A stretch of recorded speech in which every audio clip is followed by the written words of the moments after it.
Welcome to Undressing Intimacy, where we cut through the bullshit Greggy, so we can get naked. you can't say that. Why not? How would you say it then? Well, maybe more like, welcome to Undressing Intimacy, where we undress emotionally so we can undress physically. That's exactly what I said. Not sure what the problem is.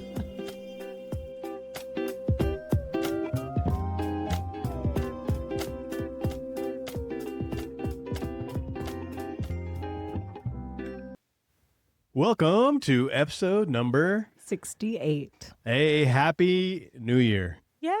We made it to 2026. Can you believe it's 2026? I actually can't. It's craziness. We had an absolute fantastic new year with And Amy's Christmas family. and Christmas. December and We all spent the things. 3 beautiful days in this place called Sedona, Arizona. I had no idea how fantastic it was. Amazing. Go there, no matter where Literally you're from every vantage point, the view was spectacular. And then all of the trails and the hiking and the from. shops RTVs. and RTVs and And most importantly, we had our complete family with us and Amy's family from her side. And it was just a great time. So we had a wonderful time. I feel rejuvenated and ready to Yeah. go for 2026.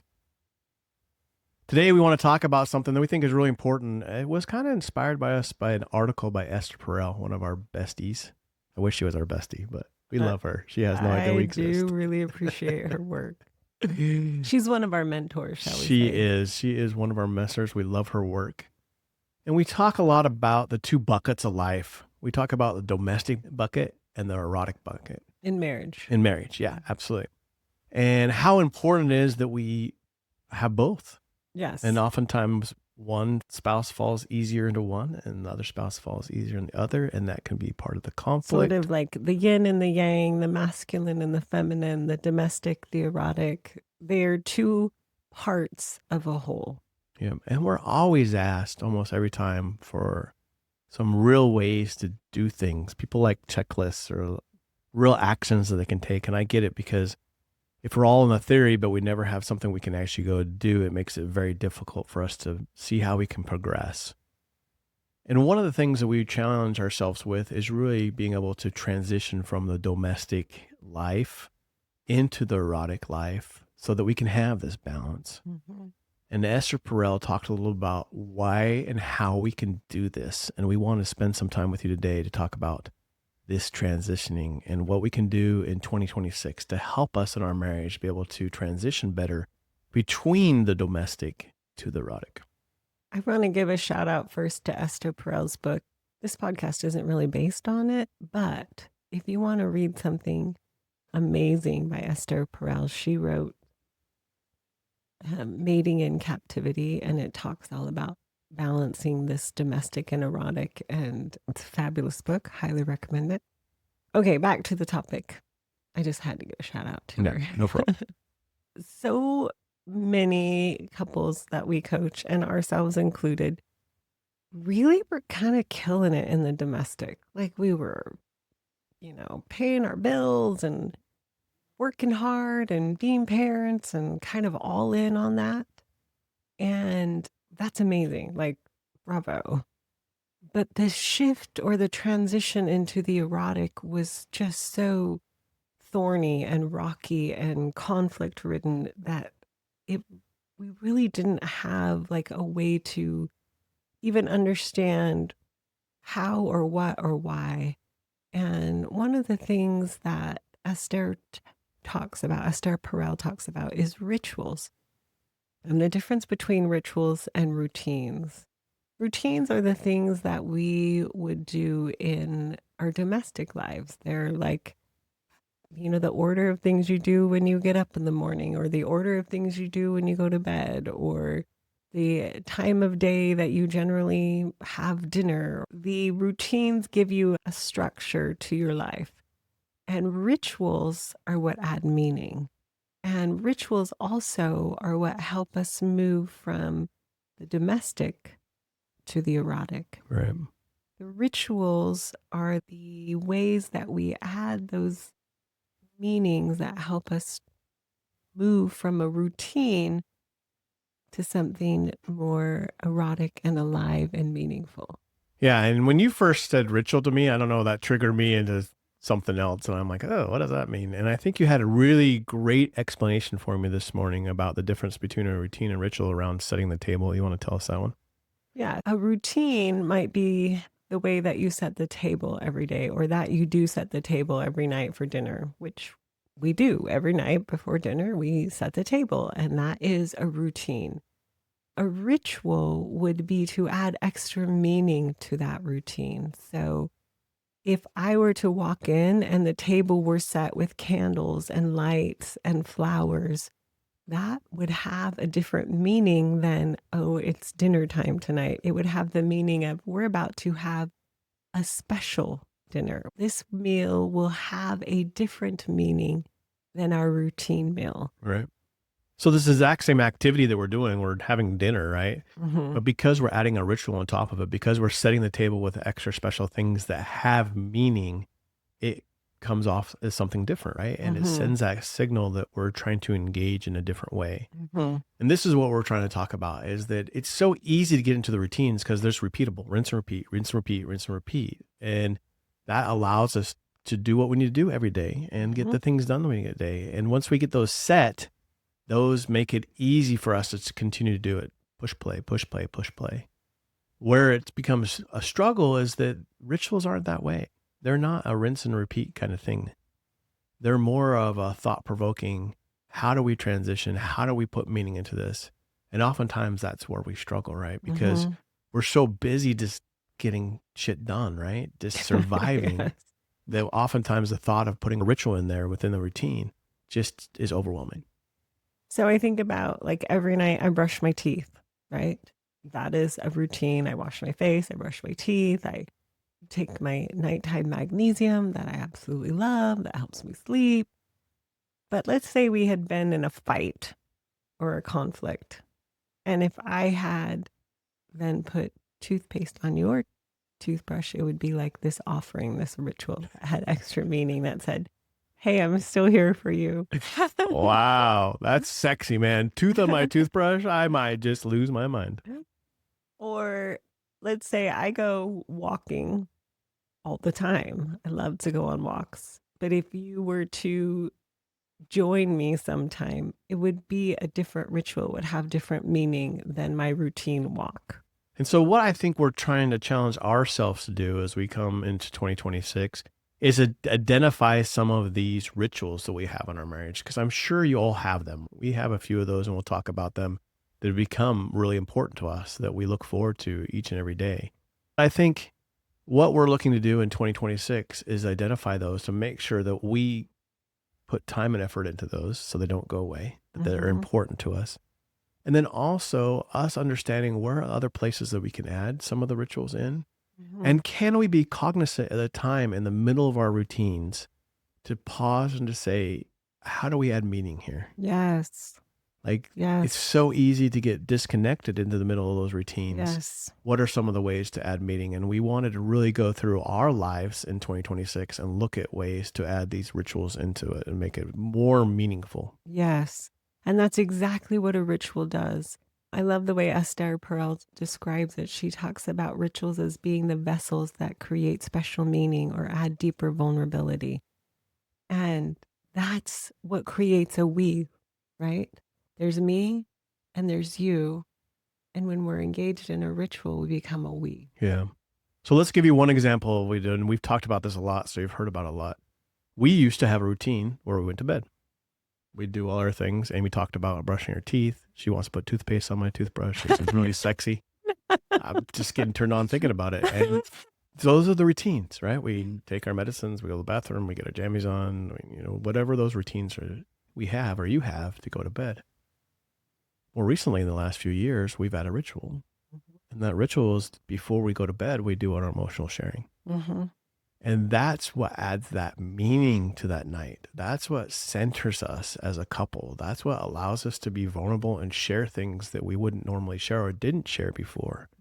And so we took that routine of going to bed and now we've made it a ritual. Yes. And that ritual has added so much depth and vulnerability and meaning and openness and honesty and created a much stronger sense of we in that I know you more, you know me more, and we're constantly being willing to open up to each other, to break from the routine of doing, to show that underbelly of what we're experiencing as we're doing. And maybe that's where we felt a little bit when we talk about this ritual, because we've made it a routine in some ways, right? Because we give people the 5 steps of how to do emotional sharing.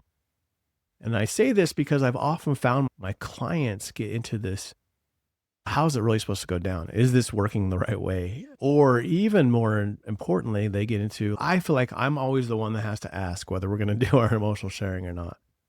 To me, those are signals that it's still a routine and not a ritual. And what we're asking it to be is something that brings meaning into your day. So we're not just doing these 5 steps because it's something that Greg and Amy told us to do, or we think that it will improve our marriage. That's routine. We're asking you to take this and make it a ritual, which means it will bring meaning to you. And whatever that looks like, you're not going to do it wrong because it's your ritual. Right. That's why I tell people if this particular outline isn't working for you, change it. You have to do it differently. Make it yours. The goal is to create that space for the shared meaning, for a ritual. Here's a basic outline, make it yours. But this has become so important to us. One of the good things that didn't happen over the holiday is that our granddaughter brought us a gift for Christmas, and that's her sickness. So Yes. it's She's so adorable. She's worth it. I got it on my youngest son first after her. We struggled a little bit. And Dad got it a little bit. I happened to get it while we were in Arizona, Sedona. And then Amy happened to get it when she got home, and it kicked her living butt. Yeah, did. And I say that's a long explanation to say that had a night where Amy was literally passed out. I had to help her get in bed and tuck her in. I was feverish. Obviously that night we didn't do our emotional sharing. And the reason why I have a feeling that it is a ritual is because that next morning there was a void, not only because she was sick, but there was a void because we hadn't had this ritual that we feel brings meaning to us each and every day. And it did take a little while for us to get out of the routineness of it and make it a ritual. I think it's a really good example because it can be either, right? It can be a routine if we make it that way. But if we find meaning to allow ourselves to be vulnerable, to share, it brings so much richness into our marriage. It really has changed our lives and become something of some importance that when it's not there, there is a void. Yeah. And I think that has brought us together. This ritual has brought us together in really meaningful ways. And that's what rituals do. They are the threads that say, here's the meaning to the things that we are doing. Here's the vulnerabilities of who we are as we are doing these things. Here's our shared story or our shared experience, or here's what matters most to us. It's like this, it's like peeling back just the doing part and getting more to what's underneath. I guess more of that vulnerability. And that's what makes rituals so meaningful. Right. Now, don't get me wrong. There's still plenty of times when I don't want to do this ritual. Not because I don't want to do it, because it does expose me and it is a vulnerable place. And so if I was to say that I go skipping into that when I have a very vulnerable moment and I'm about to share an emotion that I think is damning to me or something that may be shocking to Amy or upsetting to Amy, it's never, ooh, I can't wait to share that one. But because it's become a ritual and it has so much impact in our marriage, I'm willing to go into those places of being uncomfortable so that I can still have the outcome that I'm looking for, which is that ritual, that meaning that we put into our lives. Because those rituals are what bring us together. And they really say, I'm here with you, beside you. There is a we. Yep. I also love how Esther Perel says, all relationships are stories and rituals help us tell them. They help us give those meanings. They help us say, I'm here for you. And I may be flawed. I may be imperfect. I may be afraid of this and facing this, but I'm choosing you. Right. As we talked about at the beginning, this ritual really has allowed us to transition from the day-to-day domesticness of life into the erotic world. And when we say that, everyone thinks, oh, Greg is getting laid every night. And that's not the case. Because when we say erotic, we mean that life-giving form of connection that breathes into it. Mm-hmm. Sometimes it's very sexual, and there's life-giving forms in that. And sometimes there's no sexual touch that goes along with it, but there's still life-giving form to it. Because we're putting our guards down, we're bringing ourselves wholly to each other.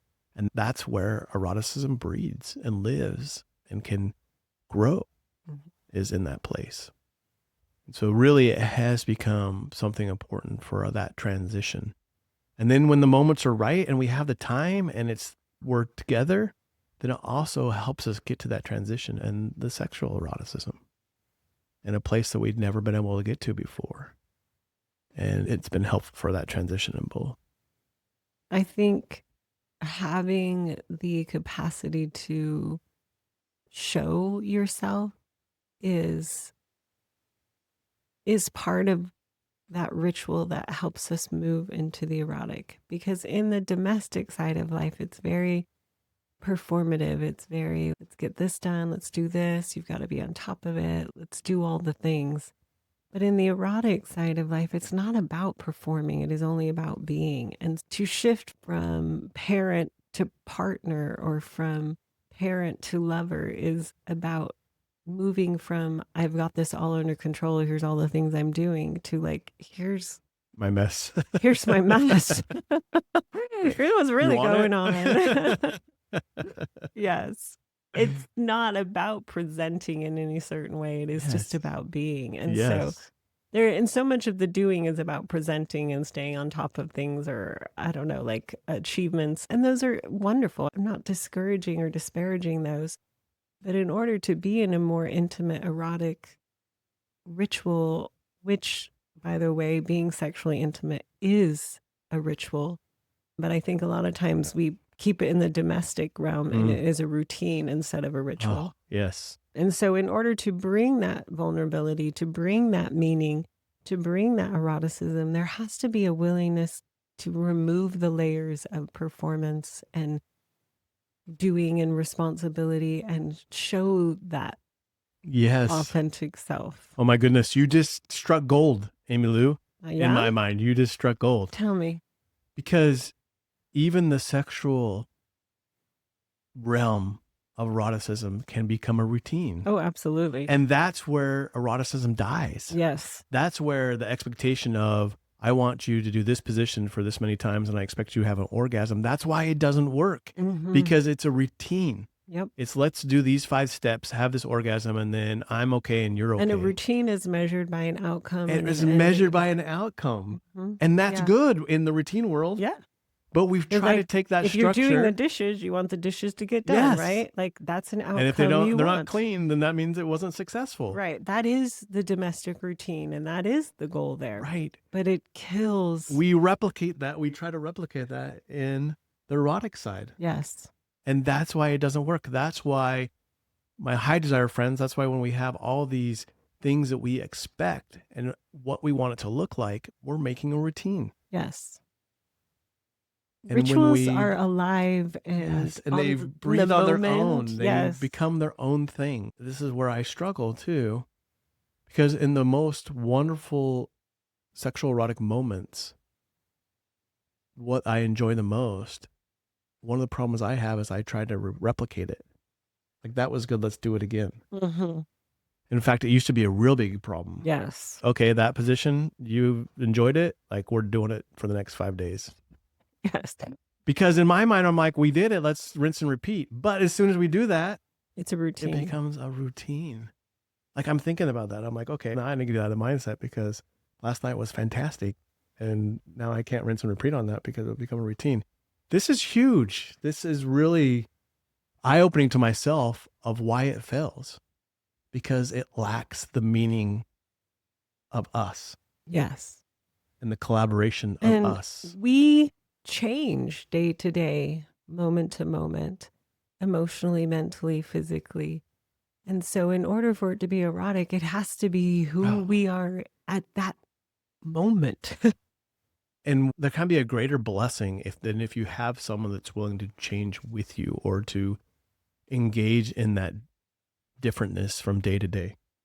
That's why the rituals say, here's you, here's me, there's the we. In a routine, it doesn't ask that of you. No matter, you know, we could go to bed the same every day and there's no vulnerability. We could set the table every day, there's no vulnerability. We could walk through, here's how we do our mornings, here's how we go to work, here's how we come home from work.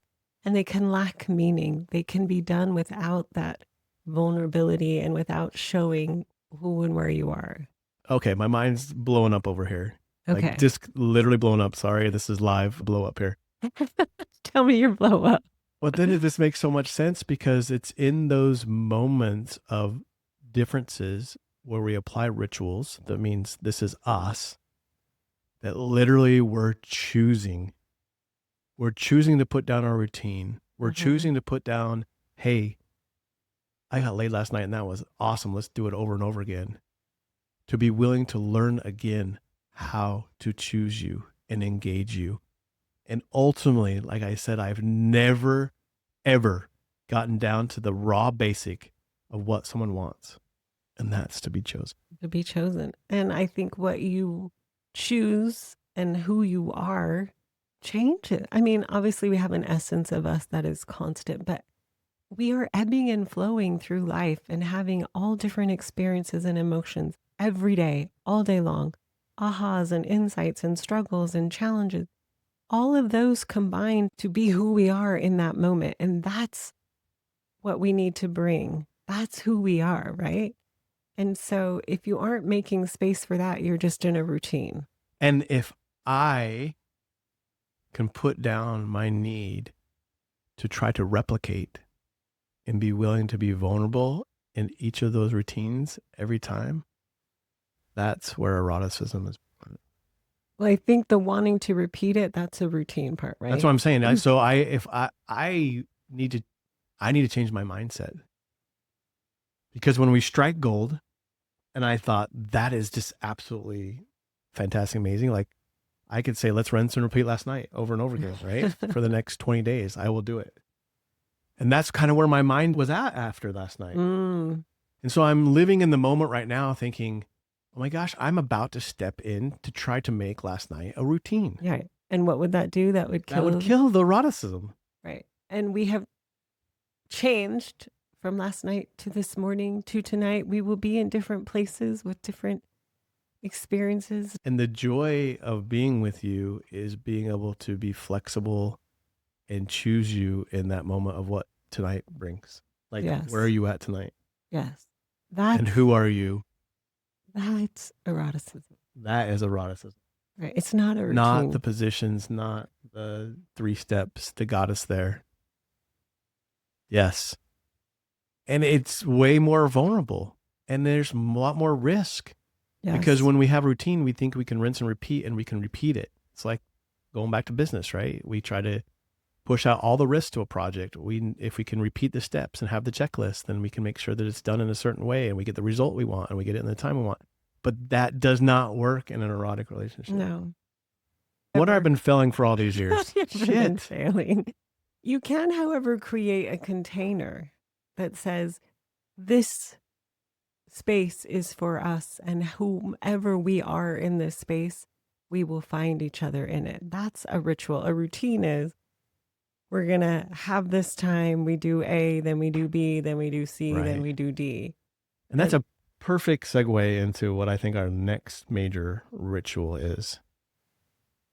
Before we go there, I want to rewind a little bit just for our listening audience to talk about the beginning of this ritual that we had of emotional sharing, some of the hurdles we came over and how we overcame them, because I don't want them to get frustrated in the middle to think, hey, Amy and Greg has this great ritual called emotional sharing. I'm going to jump in and do it. And when it doesn't work, they quit.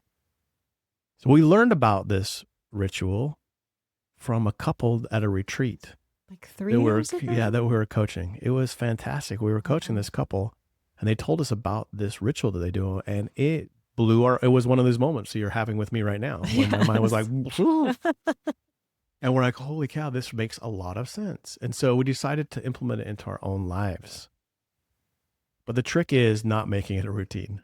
Yes. It's so easy to do it. And the first problem that we had was we wanted just to go and talk about everything we did that day. Yes. So That's the I woke routine. up, I went to work, I had this phone call, whatever that was. That's what we started listing. And we realized this really isn't getting us what we want. And so that was the first major hurdle. We had to learn to get away from the I did this, I did The this, I did this. itinerary Yeah. of the day, the routines The of the routine of the day. day. Yeah, Hmm. that's the word of the day, routine. And we made it about the emotions we were feeling and how we were processing through those emotions and what they meant to us. And that was very difficult. Yes, it was far more Exposing, exposing. Yes. And far more, it was far scarier, right? And not right? only that, but for someone, and a lot of men are this way, who don't recognize that we have even emotions throughout the day, it was a challenge to even identify what those were. Hmm. That's why we have the I Am Feeling app, right? That we recommend sometimes, which is literally like Oh, the prompts how you, we or feel. how we feel. Yeah. Is that how we feel? Yeah. That prompts you throughout the day to go record what you're feeling, because you're actually having these feelings, but you don't recognize them. So there's a whole challenge around that. And that was the very first hurdle that we had Hmm. to get through, was getting away from the itinerary of I did this, I did this, I did this, I did this, to getting to I felt this way, this happened and it made me feel this. I responded to this feeling this way. Like we said, scary and exposing. It was far, and especially if that dealt with something between us. Right. But talk about going from checking a box to feeling chosen. Mm. And the other very next hurdle was the part that made you feel chosen, and that was shutting up. Yes. And I have a hard problem with that. I don't know if you've noticed, but You're rather chatty. I'm very, not only chatty, I'm very opinionated, right? And I always wanted to be right. And I always had a comeback of why something was some way. And I was just told today that my tone still comes says that sometimes. Oh, I still need to work on it. I've gotten much better of just shutting up and processing through my own emotions as Amy shares hers. And that was a hurdle I had to come through. But the personal progress I made through that was life changing in all aspects of my life. It really gave me a daily ability to learn how to process through those emotions that came up as someone else spoke, someone that I cared about, someone that had impact on me. And talk about differentiation. I think that is the true definition of differentiation, is allowing Amy to have her emotions and emotional space and being able to process what that means to me and caring about it. I care about the impact I have on her. I care about the impact she has on me, but I'm able to process through it and make meaning of it instead of jumping in and making excuses and trying to change it and trying to validate myself. Yeah. That was a big hurdle. So those are the two major hurdles. So if you are in that and you are having those hurdles, those are normal. Some of the other hurdles we saw from other clients, those are our two major hurdles, but we've seen some from the clients, is that it becomes an emotional dump Mm. where they're just dumping for 30, 40 minutes. And that's why we have that 5-minute set. Getting to the point of, I'm not here to dump on my emotional baggage on you and expect you to respond to it. I'm here to tell you how I'm emotionally processing throughout my day. And so spouses being unwilling to, or maybe over willing to share that emotion, right? That, and expect them to take care of that. That's as soon as I had clients that say, as soon as you hand that over and expect your spouse to take care of that emotion, then you've done it wrong. It is you processing that emotion, and even being able to tell your spouse in the middle of that, I have these emotions that are unprocessed and I don't know where they're at, but I just wanted you to know I have them. Yep. It is huge. And that's a hurdle we see Yeah. some of our So clients I make, have also seen the withholding, right? Still because being it can scared. be so Yeah. scary to actually Be honest. be honest and admit what you are feeling, especially if it involves some type of hurt from the impact of something that's happening between you as a couple, or if it's related to a long-standing conflict. So then there's the withholding too, the fear of actually owning up to what. feeling. Right. It's challenging. We've seen it work in our own relationship and hundreds of times with our clients. It's very impactful if you're willing to do it as a ritual and not a routine. Yeah. The routine removes the meaning. Yep. And we need to make t-shirts. Routine removes meaning. The ritual says, I'm willing to be open with you. I'm going to live in the now, Yeah. the right now. I'm going to live in the right now and be present with you because I choose you. Wow. Okay. I wanted to go back there just because I thought there was a couple of important things so that we don't send people off and get them frustrated and then they quit on us, because it really is important to get over some of those hurdles. And if you're having them, they're total normal, because it's totally something different that you've never done before, and it's challenging and it's exposing. And that's why I want to go there. But I think the second major ritual that we apply in our life really shows this differentiation between the routine and the ritual. Something, especially in the erotic and the sexual area of our lives. So we tell this story in almost every retreat we have. Amy uses it in the story. I don't know if I want you to tell it because it's damning to me, or if I get to tell it. Should we do Rochambeau to see who gets to tell it?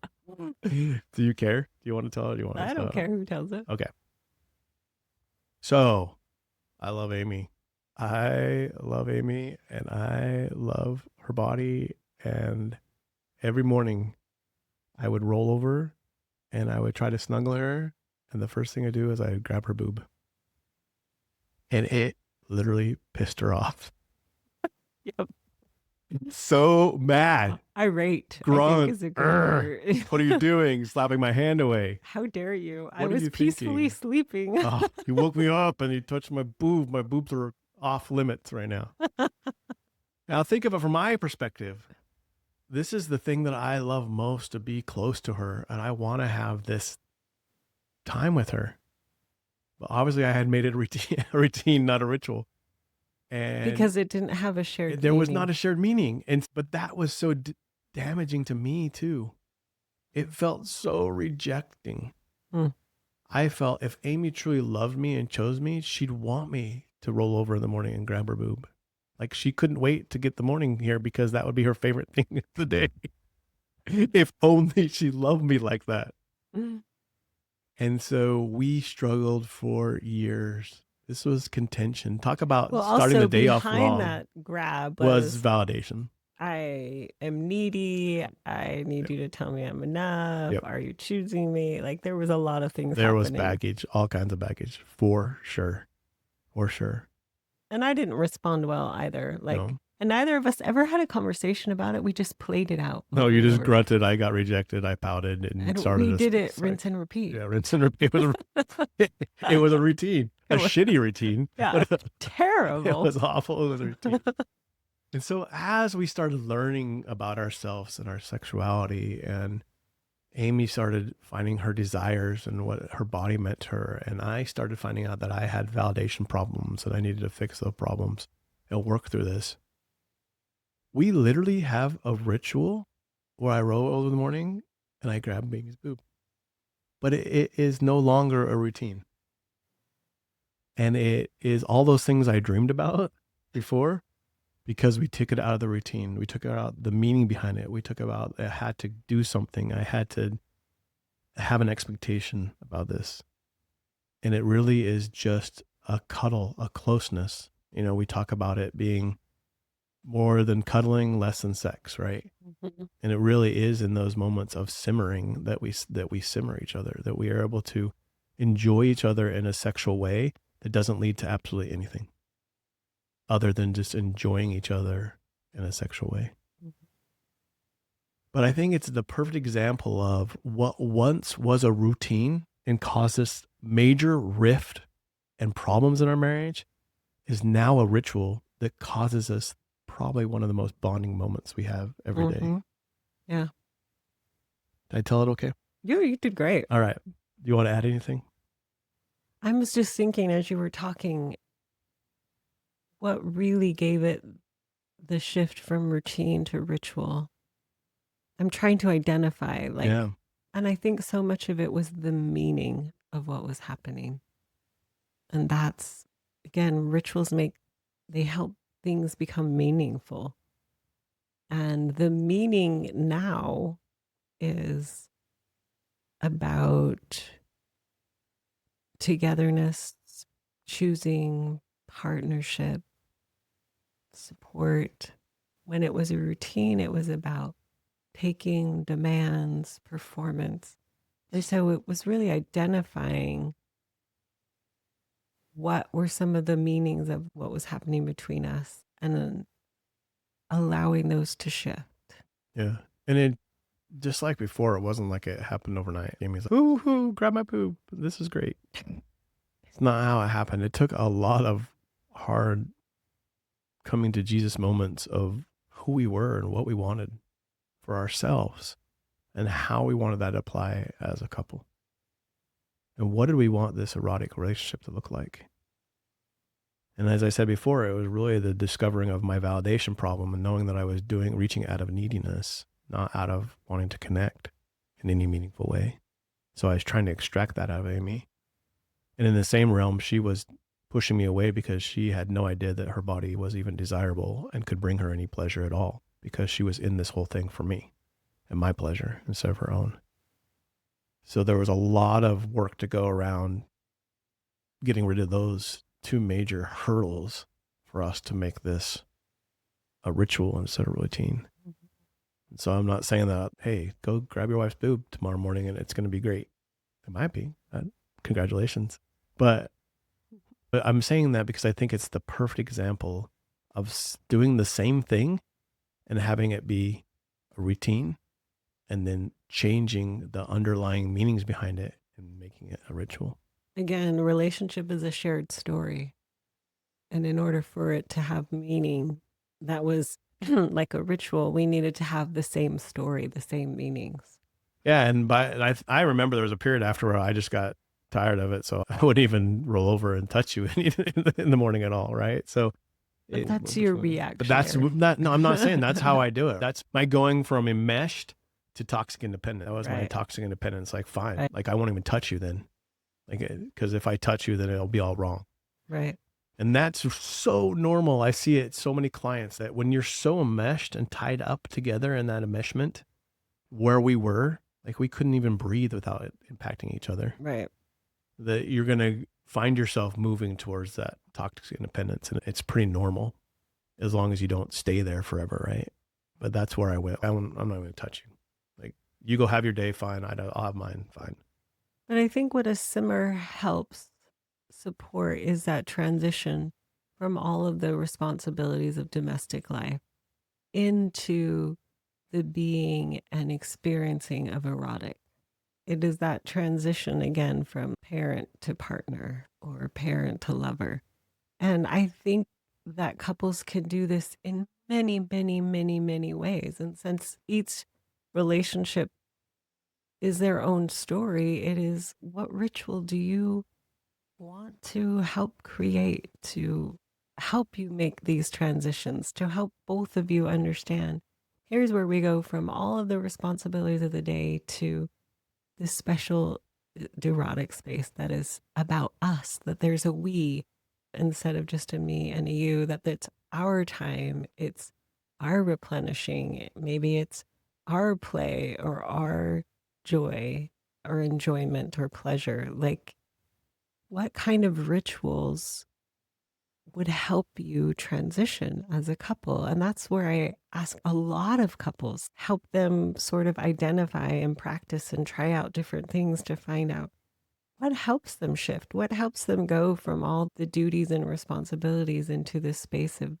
being and allowing and enjoying. Yeah. Dr. Snyder, who was on with us, Dr. Stephen Snyder, he's the one that taught us about simmering. And he talked about how it's easier if you have the temperature up to 72 to go to 78, right? So that's really the concept of simmering. If we're always in this state of touching and enjoying each other and being closer to the erotic bucket throughout the day, it's easier to get into that erotic bucket. And that's really what helps you there. Right. But again, you've got to make sure that the meanings of that touch are understood It's by not both of taking you. like, Not oh, I'm going to get laid needy. today, so I'm It's going to not touch you all over. demanding. Right. It's not, I'm Absolutely. trying to take from I you. saw you cringe as soon as I said that. So. Yeah. Because my guys out there are going to be smacking their wife's butt They're all like, day. they said to. No, I no, no, said they no. grab your butt every day so That's that we not could what we simmer. said. It's, I think rituals also help us just celebrate moments, birthdays, anniversaries, gatherings, even moments like when you come home or when you leave, when you come home from work, or when you leave from work. They help us show the importance of a we. Yeah. No, I think that's the core thing that my takeaway is that it's the togetherness of we. It's the everyday it changes. So we need to be able to change with it and understand because I care about you in a more deeply meaning than I care about the outcome. And if I can put that outcome away and sit in with you in this ritual and learn from you about your day and where you are at and how you're doing at that moment, that's where that true connection comes in. And all those things that I can fantasize about and dream up, those can be blown out of the water because it's in that moment we're making this thing happen together. It's a live moment. Remember, eroticism is alive. It brings life, yeah. And so And it's once we got make to it be routine, the life is kind of out of it. in that moment. And again, routine, very important. Yes. Very, very important. Yes. That gets shit done, right? That gets us to what we need to do day in and day out. So we're not ditching on that at all. We're just showing the There's difference. another side. Yeah. And I think most relationships are about holding paradoxes. So, can you hold the paradox of doing and being? Can you hold the paradox of domestic and erotic? Can you hold the paradox of your differences and your spouse's differences? Can you hold the paradox of the difference between masculine and feminine, between responsive and spontaneous? There's thousands of paradoxes in relationships, and they ask us to be able to hold both instead of either or. It's Yeah. As soon as we try to get rid of and. one, that's the one that's destructive, right? Right. You need to look like me. It's not routines or rituals, it's both, Right. right? It's routines and rituals. And often what we found is people have overdeveloped routines and have undercut rituals. And so that's why our topic today is rituals. But again, one is not more important than the other. It's an and. It's can you hold both? Right. Well, I have a lot of work to go do because my mind was just blown in this last 43 minutes and 48 seconds. Amazing. Just take note. I think that's the most important thing I want you to take away from today. Just take note to see where you're at.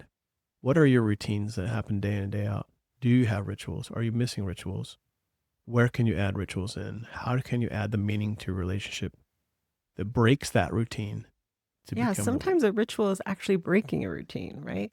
Like maybe you eat dinner every night, but a ritual is when it's your time, you don't eat dinner at home on like the routine, and you break that routine for the ritual of the two of you somewhere else together, or vice versa, whatever. And another just mind blowing moment. I know we're trying to wrap up here, but that's why vacations can be great and awful all at the same time because they break the routine and set expectation that there'll be rituals. We talk about this a lot, like especially the higher desire individual expects, man, if we're going on vacation, I'm going to get laid every night and it's going to be awesome. And we've actually had to coach them on putting boundaries around it of, okay, we're going to be there for a day and a half and we're not going to have sex. Well, just allowing them to simmer so they can be in a space to be transition. And, but then also that we set the boundaries of what it's going to look like for both of us. Right. And in my mind, it just goes to the same thing. It's because all of a sudden we try to put routine to this new experience that's gotten us out of the routine, which is vacation. And the best vacations I've ever had and the enjoyment I had is when those routines aren't there and we just get to enjoy each other and we share that experience together instead of me setting my expectations of how I'm going to get laid every day.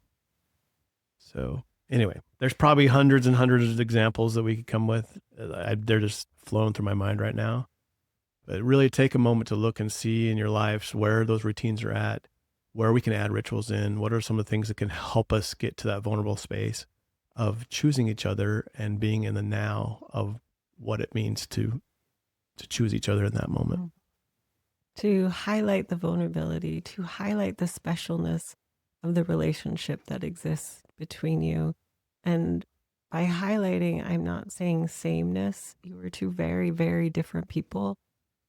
That is actually good. That's necessary. That's necessary. This, So again, this thing doesn't work. It's not one person disappearing and becoming like the other, folding in or one. No, it is holding each of you as you are and celebrating that. Yep. Looking back, one of the most important things that went on during this as we've got better at doing this, and still today as we try to get better at this relationship, is having people that can help us see where we're stuck and help us get over the hurdles that we can't get over ourselves. We spent years trying to do it ourselves, and it was very, very, very painful. We didn't have the resources we needed to be able to help us. And it wasn't until we invited those people in our lives that helped change our lives and helped change our marriage. And we desire so much to be that help for you. There's nothing special about us. We've just been able to see the change in our own life and learn a few things to do that. And then now we have the great blessings of having coached hundreds of couples and being able to see what helps them. Mm-hmm. And we're just able to sit back and listen to what's going on and see those hurdles and trials and give you some suggestions on how to overcome them. And we would love to do that for you. Yes, we would. So please go up to langfordlifecoaching.com. There's a button there that says free consult. We would love to have that free consult with you to see where you're at in your relationship today, to be able to put a plan together on how you can overcome some of these trials and hurdles and get over these things you've been trying to get over and be able to move forward with your relationship. There's nothing more important in this world. There really is nothing more important than your intimate relationship with your spouse to bring you true pleasure and joy. And we'd love to be part of that. Yes, we would. Until next time. Keep undressing your intimacy. Bye-bye.